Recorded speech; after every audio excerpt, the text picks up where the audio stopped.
Perlembagaan Persekutuan. Kat mana pula Perlembagaan Persekutuan ni kena dengan saya ni kan doktor? Kat mana ya? Mana kita tahu, ramai orang tahu Perlembagaan Persekutuan ni undang-undang tertinggi di Malaysia sebab kita tak mengamalkan hudud ya. Jadi Perlembagaan Persekutuan ni memang undang-undang yang paling tinggi di Malaysia. Dah tak ada dah paling tinggi selain daripada Perlembagaan Persekutuan. Kepitlah perlembagaan yang tebal tu kan.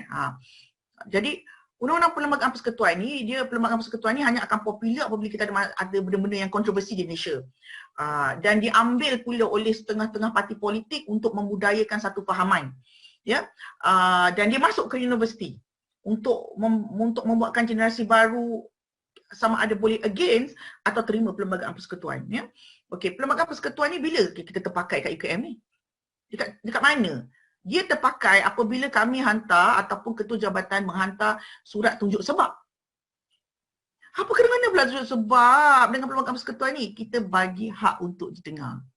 Hak untuk didengar ada dalam Perlembagaan Persekutuan.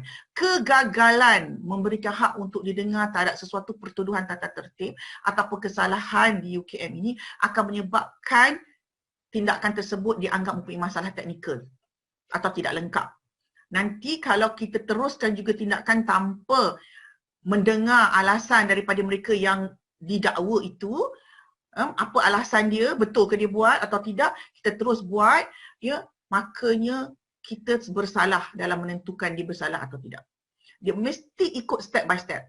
Itu sebab office saya selalulah pening benda-benda begini. Itu sebab saya selalu kata semua ketua-ketua mesti faham tentang peraturan. Bila faham peraturan, barulah kami boleh ambil tindakan. Baru boleh siasatan dibawa oleh integriti. Sebab kalau tak lengkap, macam mana nak buktikan kesalahan? Mahkamah pun takkan orang kata jatuhkan hukum pada kes-kes yang dilihat tidak lengkap, tidak boleh bawa bukti, tidak ada fakta, di mana saksinya. Jadi begitu juga di UKM. Jadi Perlembagaan Persekutuan ni terpakai apabila kita dapat surat tunjuk sebab. Ya, orang kata kenapa macam ni? Jangan terkejut, jangan takut. Kita tak didapati bersalah pun. Kita hanya diberi tunjuk sebab, kita jawab. Kalau kita tak buat, kita jawablah dengan jujur. Kita memang tak buat dan kita tak ada pada waktu itu dan mungkin kita difitnah orang. Jadi kita buat, kita jawab. Dan mereka akan nilai kalau kita ni difitnah memang tak akan dapat lah sebab memang kita tak buat. Tapi kalau kita buat dan kita menipu dalam surat tu, memang kita akan kena.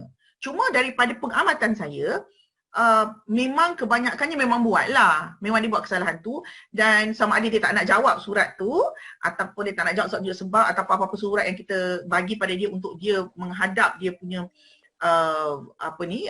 kes tu, biasanya dia buat. Bila dia buat, dia memang tak ada cerita lah. Macam tu. Assalamualaikum. Salam. Saya nak tanya, ini isu di UKM lah. Kita ni kadang-kadang rasa ada kuasa, kadang-kadang kita tak tahu apa kuasa kita. Jadi nak doktor jelaskan berkenaan dengan penurunan kuasa. Okey. Sebab kadang-kadang kita tengok dokumen-dokumen yang berkaitan dengan kewangan, orang yang tidak diberi kuasa rasa ada kuasa untuk tanda tangan. Dan apa yang menjadi implikasinya kepada sekiranya ada sebarang keraguan ataupun tuntutan. Terima kasih. Terima kasih Encik Izzuhan. Okey, memang betul. Ini salah satu juga isu besar di UKM ni. Yang menandatangan tu bukan yang patut tanda tangan.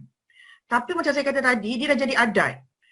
Kita warisi daripada orang dulu macam, boleh je, tak apa, memang kerja kita memang kena tanda tangan. Tak boleh. Itu sebab, ya pada saya, kadang-kadang kita terkesihan kepada staf yang terpaksa terima bala disebabkan kegagalan masa lalu. Kegagalan masa lalu ni maknanya, benda-benda lama audit negara datang bukan untuk kes 2020 dia check tak. Kes 2013, tiba-tiba 2019 dia buat balik semula. Saya ambil contoh macam Permata Pintar, Hospital Pakar Kanak-kanak. Jadi Hospital Pakar Kanak-kanak tu baru lagi lah, tak apalah lagi, kita boleh lagi mempertahankan dia. Macam Permata Pintar kan, kejadian tu memang saya takkan lupa lah pada 2019 tu. Perit sangat sebab dia audit tahun 2012-2013 yang mana saya masa tu tak ada, memang tak wujud lagi pun pejabat penasihat undang-undang ni. Tapi kita pula yang kena bombat teruk. Sebab dia kata staf yang tanda tangan tu seperti di prasarana bukan staf yang patutnya buat. Tetapi amalan, ni nak sebut amalan tu. Amalan ketika itu ialah memang boleh tanda tangan untuk menjalankan tugas. Maksudnya tak pasti kerja tu terus, kita bagi dia tanda tangan. Sedangkan bila masuk audit, dia tengok peraturan atau kontrak tidak pernah membenarkan CA ni untuk tanda tangan. Kesihanlah CA sebab dia kena diambil tindakan tata tertib. Ada tak? Ini yang Cik Zuan timbulkan tu. Sebab macam tu, kesianlah. Yang ketua atas kena tak? Malangnya apabila ketua atas sudah pencen, bersara ataupun dah mati, maka tak bolehlah kita ambil tindakan pada dia. Sebab orang dah berpencen ni, kita kena ada satu lagi proses lain pula nak ambil tindakan pada dia. Yang biasanya memang susahlah sebab kita kena pergi MDPU, LPU to do this thing. Akhirnya yang kena bekerja dekat UKM ni jugalah yang kena. Adakah adil? Dia tidak adil. Jadi penurunan kuasa, just sebab sekarang ni, dia jelas penurunan kuasa tu, di mana kalau daripada bendahari, dia mesti apa garis panduan dan peraturan yang membenarkan dia menurun kuasa kepada timbalan atau pegawai dia. Mesti ada surat kuasa. Dan surat kuasa itu mesti ada dinyatakan boleh diturunkan kuasa tersebut. Dan turun kuasa ni seorang je tau. Tak boleh pada VC, turun TNC, turun saya, turun pegawai saya. Tak boleh. Dia satu lapis je. Itu nama turun kuasa. Kau tak tahu menurun-nurun kuasa lah jawapan dia. Turun kuasa satu je. Jadi kalau bendahari kepada seorang tu, orang tu je yang boleh buat, orang lain tak boleh.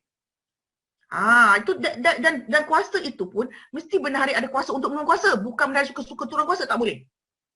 Dia paling bahaya sekali bila berkaitan dengan perolehan, berkaitan dengan keuangan lah. Keuangan. So, duit ni akan selalu dipantau. Tambah-tambah zaman kita susah ni, seposen pergi ke mana pergi kan. Jadi sangat penting. Jadi penurunan kuasa mesti dibuat oleh orang yang ada kuasa sahaja melalui statut ataupun yang memang membenarkan dia untuk turun kuasa, hanya satu lapis saja. Kalau saya dah turun kepada pegawai saya, tak bolehlah pegawai itu turun kepada orang lain. Dia mesti itu saja yang boleh. Ataupun memang telah dinyatakan, memang dia ini sahaja yang boleh melaksanakan dia. Itu sebab warta-warta mesti memang kalau kami di Pejabat Penasihat Undang-Undang, kita akan lihat juga warta-warta itu. Jadi warta-warta itu kita akan buka balik bila ada isu. Ini memang tak boleh. Ini memang hanya boleh dipakai oleh bendahari saja. Memang pendaftar je boleh tantangan. Orang lain tak boleh. Dia saya cakap senanglah. Macam chair tata tertib. Ya? Untuk bukan buang kerja. Mestilah naik chancellor. Sekarang kita naik chancellor vacant. So kami tak boleh proceed. Sebab melainkan menteri telah pun melantik seseorang yang diberi amanah, diberi surat kuasa untuk melaksanakan fungsi VC. Fungsi, bukan tugas. Tugas is just to ensure normal, maknanya dia pantau, okey, UKM ni okey, apa masalah-masalah yang dia boleh selesai. But fungsi VC tidak boleh. Fungsi VC mesti dia ada surat daripada menteri mengatakan dengan tarikh ini maka Prof. Dr. X telah diberikan kuasa untuk menjalankan fungsi VC. Fungsi VC bermakna dia menjalankan semua tugas-tugas dan fungsi sebagai seorang VC pada ketika itu walaupun dia bukan VC UKM yang formal, yang belum, yang maknanya yang didaulatkan tu belum lagi. Dia tapi fungsi. So kami boleh proceed. So if anything happen, dia samalah seperti seorang VC yang telah dilantik. Nampak tak?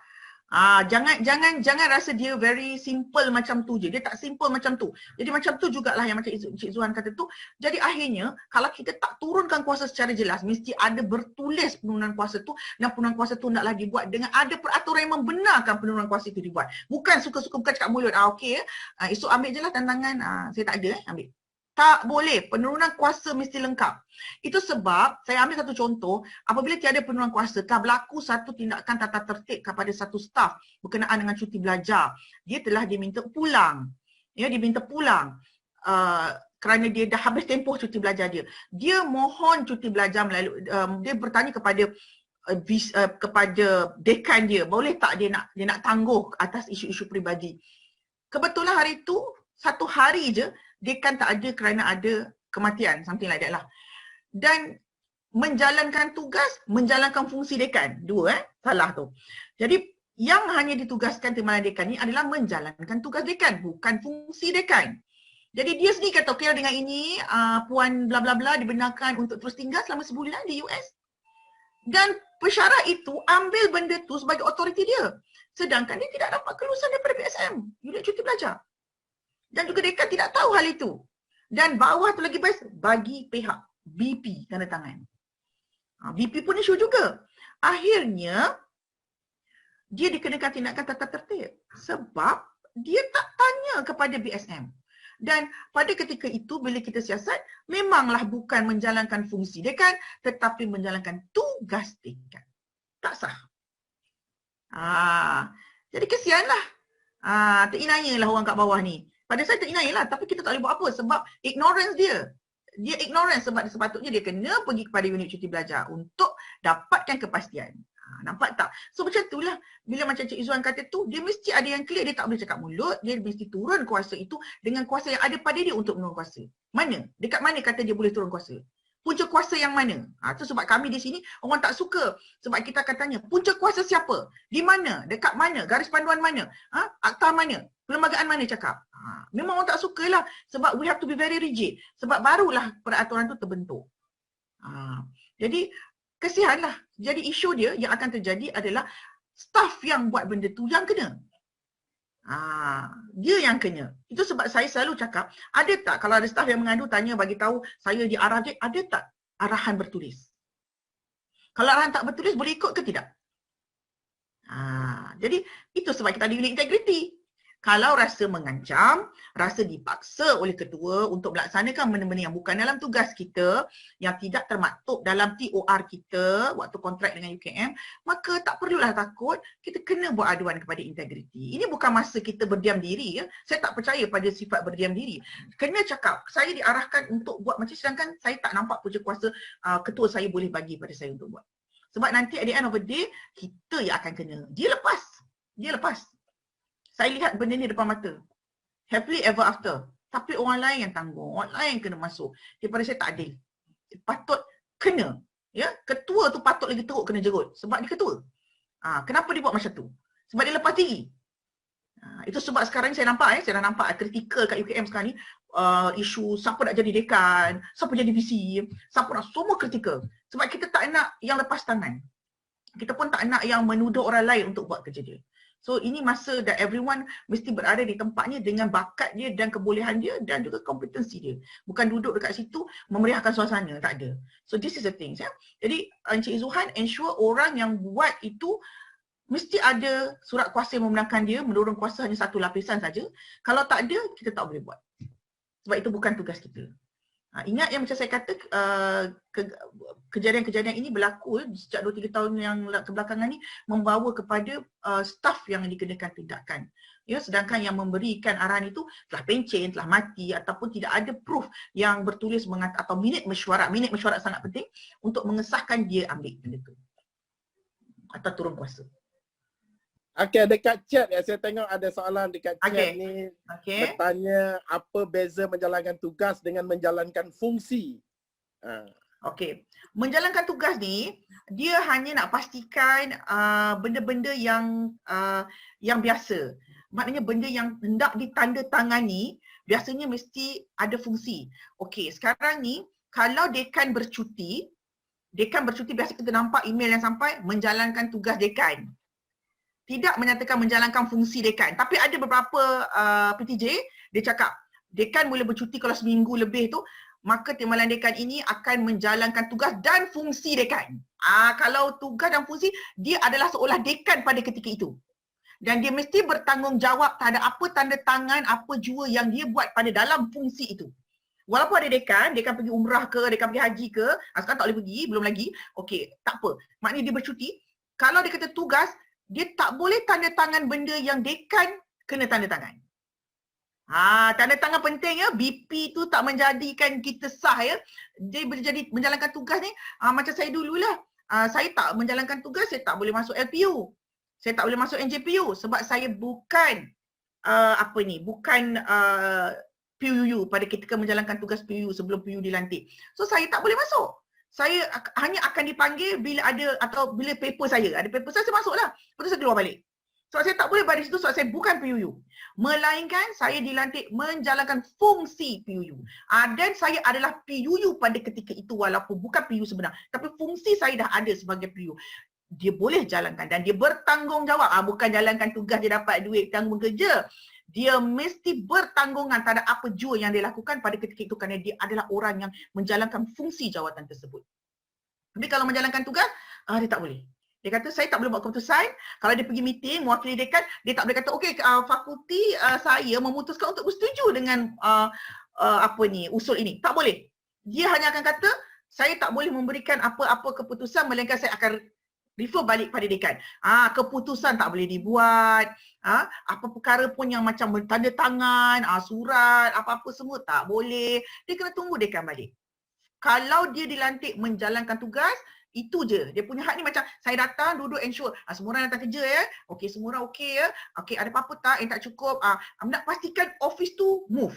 Maknanya tak adalah ambil kesempatan datang kerja office tutup ke tak. Tapi untuk fungsi, saya tak boleh masuk LPU, tak boleh pergi NJPU, saya tak boleh tanda tangan benda-benda yang besar tak boleh.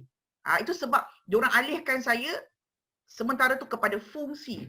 Bila saya dapat surat fungsi, then baru saya boleh masuk LPU dan MJPU.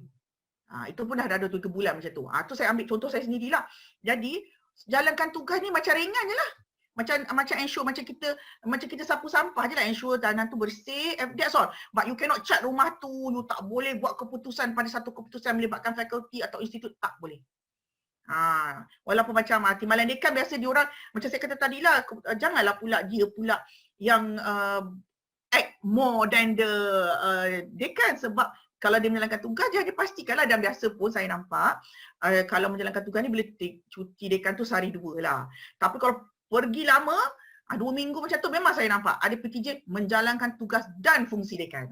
Maknanya pada ketika itu dia boleh tanda tangan, dia boleh buat apa yang ada kuasa pada dekan, sebab dekan telah pun memberi kuasa itu pada waktu tersebut kepada timbalan dekan dia, dan timbalan dekan mesti bertanggungan kepada apa yang dia buat pada period tersebut. Macam tu beza dia. Ada satu soalan lagi daripada Puan Suzy nampaknya ni. Bagaimana pula dengan menjadi pengganti cuti? Adakah sama dengan menjalankan tugas semasa ketua bercuti? Yang kalau dia macam menggantikan tu, ya, dia lebih pada menjalankan tugas, dia bukan menjalankan fungsi. Dia lebih kepada macam tadi saya kata, pastikan everything in order, tidak membuat sebarang keputusan besar untuk fakulti atau institut, tidak menandatangani benda-benda berkaitan dengan perolehan atau apa-apa untuk institut, tak boleh. Dia jalankan tugas, ensure everything okey je lah. Assalamualaikum. Ya, silakan. Saya ada satu soalan. Pertamanya saya nak ucapkan terima kasih atas pengurusan yang sangat baik daripada doktor. Seperti yang kita sedia maklum, UKM sekarang ke arah kampus digital. Soalan saya, adakah UKM sekarang dah bersedia ke arah e-agreement ataupun dah ada diamalkan sekarang? Untuk mohon beri nama siapa ni? Siapa yang saya bertanya Tajuddin. tadi? Saya Muhammad Tajuddin. Okey, Cik Muhammad Tajuddin. Silakan. Okey, e-digital tadi. Okey. Sehingga ke hari inilah saya tak nampak, ini pandang ini saya ya, saya di pejabat saya lah, tanpa prejudis kepada mana-mana institut ataupun ketua-ketua lain di UKM. Saya tak nampak lagi e-digital ni dijalankan dengan secara besar-besaran. Mungkin untuk bendahari ada yang macam tak ada perlu tanda tangan, that kind of thing lah. Tapi untuk kami di pejabat penasihat undang-undang, kalau MOU, MOA mesti ditanda tangan dengan sebenar lah, dengan tangan orang. Dia tak boleh main gelik-gelik, tak boleh. Macam tanda tangan yang macam VC dah memang siap tanda tangan tu kan, lepas tu kita gelik atas surat yang tak pernah penting, tak boleh. Sebab perjanjian kami, dia masih lagi bersifat, bukan bersifat kuno, dia bersifat tradisional. Sebab bila perjanjian mesti dah ikut definisi undang-undang, mesti difahami oleh kedua-dua pihak baru dia boleh tanda tangan. Nampak tak? Tapi amalan ni biasa kita tak baca pun, kita tanda tangan je. Bila lawyer kata ujung-ujung tu kita tanda tangan. Kan? Pernah baca tak? Tak pernah baca cahayanya. Jadi tak pernah baca. Jadi begitu juga dekat dalam dari segi E tu, saya tak nampak lagi kita membudayakan dia. Sebab kalau macam pejabat saya, kita masih very traditional, kita masih, sebab itu kehendak undang-undang tu sendiri mesti difahami, mesti dibaca dan baru diturun tanda tangan.